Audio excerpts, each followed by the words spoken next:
اور مجھے امام مسلم کے ساتھ تو ایک خاص عقیدت ہے.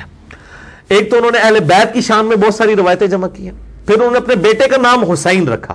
ان کی کنیت ہے ابو الحسین مسلم بن حجاج القشیری المتوفا 261 ہجری. اور اسی زمانے میں، یہ تو ہمارے اہل سنت کے اہل حدیث کے امام ہوئے، اسی زمانے میں صوفیاء کے امام ہیں، اور انہوں نے اپنی کنیت رکھی ہے ابو یزید، اور وہ سیم 261 ہجری میں ہی فوت ہوئے ہیں جس سن میں امام مسلم فوت ہوئے ہیں. اور ان کا نام ہے ابو یزید تیفور بن عیسیٰ بن سروشان البستامی. یہ جو با یزید بستامی جن کو کہتے ہیں، وہ بھی 261 ہجری میں فوت ہوئے ہیں. اور ان کے بارے میں دعویٰ صوفیاء کا یہ ہے، نقشبند اور ویسی سلسلے کا، کہ یہ امام جعفر صادق المتوفا 148 ہجری کے شاگرد ہیں. اور شاگرد بھی قبر پہ جا کے، ڈائریکٹ نہیں، کیونکہ ان کو پتہ ہے کہ یہ امام جعفر کی وفات کے بعد بایزید بستامی پیدا ہوئے ہیں.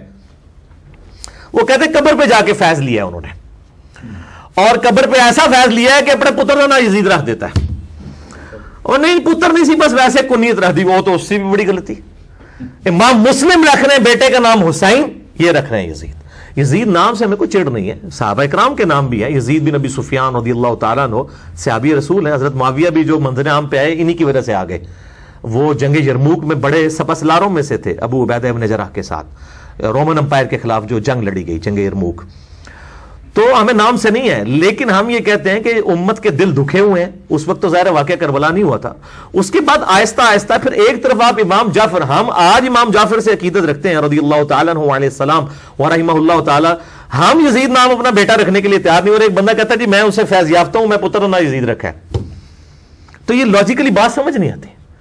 اور پھر ان کے جو جھوٹے دفاع کرنے والے ہیں وہ کہتے ہیں جی دیکھیں جی عبد الرحمن بن ملجم بھی تو تھا، وہ سیدنا علی کا قاتل تھا، تو اب ہم عبد الرحمن نام نہ رکھیں. دیکھو کیسی وکالت کرتے ہیں. یہ میں پھکی دینا جناب تو اس مسئلے سے. عبد الرحمن اور عبداللہ نام کی تو فضیلت آئی ہے صحیح مسلم میں، کہ آپ صلی اللہ علیہ وآلہ وسلم نے فرمایا اللہ تعالیٰ کو دو نام بڑے پسند ہیں، عبداللہ اور عبد الرحمن. لہٰذا یہ جو فضیلت ہے نا، یہ قیامت تک قائم رہے گی. سیدنا علی کا اگر قاتل عبد الرحمن تھا تو اس نام کی فضیلت ختم نہیں ہوگی. اب یہ بتائیں، یہ جو آپ کے نیک بزرگوں نے اپنے بچوں کے نام یزید رکھے ہیں، تو اس کی کون سی فضیلت آئی ہے کہ جس کو آپ ڈیفینڈ کر رہے ہیں؟ اور میری عقل نہیں مانتی کہ ایک بندہ امام جعفر کا مرید کہنے کا اپنے آپ کو خلیفہ سمجھتا ہے سلسلہ نقشبندیہ کے اندر، اور وہ بندہ اپنی کنیت جو ہے وہ یزید رکھ رہا ہے. یا ہم آج نہیں نام یزید رکھ رہے ان کو، کہ یہ کہتے ہیں نا جی ہم جواب دے دیا. میں کہتا ہوں یہ جتنے لوگ مجھے جواب دے رہے ہیں، یہ مہربانی کریں مجھے جواب دینے کے لیے نا اپنے بچوں کے نام یزید رکھ کے مجھے جواب دیں کہ جی ہم نے بایزید بستامی کی کنیت کا دفاع کرنا تھا، ہم نے اپنی کنیت خود یزید رکھ لی، اپنے بچے کا نام یزید رکھ لے. پھر عوام الناس انشاءاللہ خود فیصلہ کر دے گی کہ انجینئر صاحب کا مقدمہ مضبوط ہے یا ان کا. پتہ ان کو بھی ہے خیر، لیکن ابھی اپنی پبلک کو جو ہے نا منہ نہیں دکھا سکتے. اہل حدیث علماء کو میں نے دیکھا جھوٹی روایتیں بیان کر کے چلے جاتے ہیں، اور بڑے بڑے مبلغین بنے ہوئے ہیں. میں نام نہیں لیتا، بالکل پرسنل ہو جائے گا معاملہ. تو ہم تو کاؤنٹر ویریفائی کرنے کے لیے انٹرنیشنل نمبر احادیث کے بتا دیتے ہیں کہ بھائی یہ نمبر ہے، جا کے چیک کریں. تو پھر میرے اوپر اس قسم کے الزامات لگانا، جو بندہ قرآن و سنت کی خدمت کر رہا ہو اور اس وقت اردو زبان میں سب سے بڑی ویورشپ جس بندے کی ہو، اور پھر وہ یہ حق رکھتا ہے کہ وہ پھر اس حوالے سے علمی طریقے سے اس کا جواب دے، تو یہ اس قسم کے جو لوگ ہیں، میں ان کو کہوں گا کہ اہل حدیث یا اہل سنت کے لبادے کے اندر یہ خود بیسیکلی چھپے ہوئے منکرین حدیث ہیں.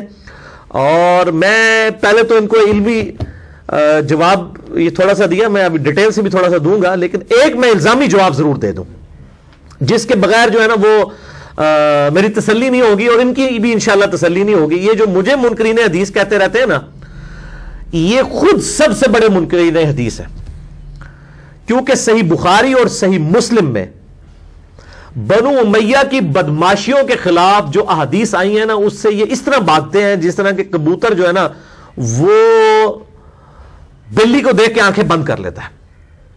بخاری مسلم کو ضعیف تو کر نہیں سکتے. اور نہیں جی حدیثہ نہیں بیان کر. انکار حدیث کی دو شکلیں ہیں. ایک شکل یہ ہے کہ آپ حدیث کو بیان کریں اور پھر کہ ہم نے نہیں اس کو ماننا، ہم نے نہیں عمل کرنا. جو جس طرح ہمارے دیوبند اور بریلوی لوگ ان کے علماء رفع الیدین کی حدیثوں سے انکار کر دیتے ہیں. ہاں جی ہے نہیں، لیکن ساڑھے بزرگوں نے یہ دسیا ہے تو ہے، ہمارے بزرگوں نے یہ بتایا. دوسری انکار حدیث کی شکل ہے کہ یہ حدیثیں تو ٹھیک ہے لیکن بیان نہیں کرنی چاہیے. حالانکہ امام مسلم نے مقدمے میں لکھا ہے کہ میں صحیح مسلم عوام الناس کے لیے لکھ رہا ہوں. اب یہ امام مسلم کو سمجھا رہے ہیں 1400 سال بعد آ کے نہیں نہیں نہیں نہیں، یہ حدیثیں بیان نہیں کرنی چاہیے.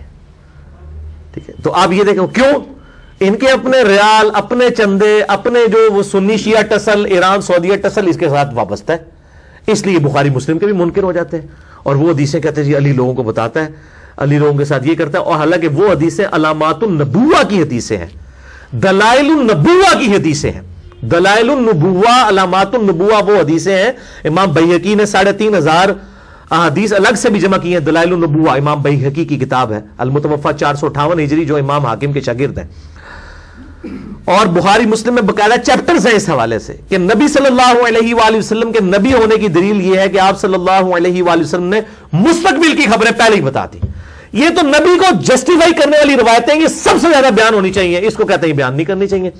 تو میں نے جنگ جمل، صفین، نہروان کے حوالے سے، سنی شیعہ کنفلکٹ کے حوالے سے، اور شہادت عثمان کے جعلی اسباب نہیں، جو عبداللہ بن سبا نے 40,000 صحابہ کی مت مار دی، نعوذ باللہ، وہ تو آڈی مت ریالہ نے ماری، اللہ کے بندے، عبداللہ بن سبا نے نہیں ماری مت. بخاری مسلم پڑھ کے دیکھو کہ شہادت عثمان رضی اللہ تعالیٰ عنہ علیہ السلام کے اصل اسباب کیا تھے. یہ بنو امیہ کے لوگ تھے جو ان کی شہادت کا سبب بنے، اور جنگ جمل، صفین، نہروان کے حوالے سے مولا علی رضی اللہ تعالیٰ عنہ علیہ السلام کی حقانیت میں نے 200 روایتیں اہل سنت کی کتابوں سے جمع کی ہیں، اکثر بخاری اور مسلم سے. یہ دکھائیں جی ہائیڈروجن بم، خلافت و ملوکیت کو تو میں ایٹم بم کہتا ہوں، یہ ہائیڈروجن بم ہے. واقعہ کربلا کا حقیقی پس منظر 72 صحیح الاسناد احادیث کی روشنی میں اور 72 کے ٹائٹل سے میں نے 200 روایتیں جمع کی ہیں، اور اکثر روایتیں بخاری اور مسلم سے ہیں. الحمدللہ اہل سنت کا مقدمہ پیش کیا ہے، فرقہ واریت کی لعنت سے بالاتر ہو کے. ہماری ویب سائٹ اہل سنت پاک .com سے ڈاؤن لوڈ کر سکتے ہیں 4 زبانوں میں. سب سے پہلے میں نے عربی میں لکھا، اس کے بعد اردو میں ترجمہ ہوا، پھر ہندی میں، پھر انگلش میں بھی. یہ انٹرنیشنل پمفلٹ ہے الحمدللہ، ناسبیوں کے سر کے اوپر اور رافضیوں کے سر کے اوپر ایٹم بم الحمدللہ. تو یہ اس کو مانے، اور میں نے اس میں بڑے بڑے محدثین جو دور حاضر کے ان کی تحکیم لگائی ہے. شیخ البانی رحمہ اللہ تعالی، شیخ زبیلی زئی رحمہ اللہ تعالی، شیخ شعیب ارنوت رحمہ اللہ تعالی، اور شیخ سلیم حسین اسد حافظہ اللہ تعالی، اور شیخ غلام مصطفیٰ ظہیر امن پوری ثم جیلمی حافظہ اللہ تعالی من الجنت والناس. تو ان کی تحکیم بھی میں نے اس کے اوپر لگائی ہوئی ہے. اور یہ پھر میرے خلاف یہ دوگلی پالیسی کرتا ہے. میں سارے محدثین کی تحکیم، بعض حدیثیں ایسی ہیں جس کو شیخ البانی صحیح کہتے ہیں، شیخ زبیر صاحب اس کو ضعیف کہتے ہیں، لیکن میں نے دونوں ڈال دیے تاکہ علم ایک جگہ جمع ہو جائے. تو یہ 200 روایتیں، ٹائٹل 72 کا میں نے شہدائے کربلا کی نسبت سے رکھا ہے، تو 72 سے زیادہ ہی ہے، 72 کی ڈبل سے بھی زیادہ روایتیں. یہ دوگلی پالیسی نہیں ہے، علم کو ایک جگہ جمع کیا گیا ہے تاکہ جن لوگوں کے لیے شیخ البانی کی تحقیق حجت ہے وہ اس کو سمجھ لیں، جو شیخ زبیر صاحب کی تحقیق کو حجت. باقی یہ نہ بھی ہو، یہ پہلے رل کے اللہ کے بندے بخاری مسلم دی حدیث ضعیف ثابت کرو نا، پھر ہم بتائیں کہ یہ اہل حدیث نام لگایا ہوا ہے لیکن اندر سے منکرین حدیث ہیں. اکثر حدیثیں اس میں بخاری مسلم سے ہیں الحمدللہ. اللہ تعالیٰ سے دعا ہے کہ جو حق بات میں نے کہی اللہ تعالیٰ ہمارے دلوں میں راسخ فرمائے. اگر جذبات میں میرے منہ سے کوئی غلط بات نکل گئی تو اللہ تعالیٰ ہمارے دلوں سے ہی معاف کر دے. ہمیں کتاب و سنت کی تعلیمات پر عمل کر کے دوسرے بھائیوں تک پہنچانے کی توفیق عطا فرمائے. سبحانک اللہم و بحمدک اشہد ان لا الہ الا انت استغفرک و اتوب الیک وما علینا الا البلاغ المبین. جزاکم اللہ خیرا.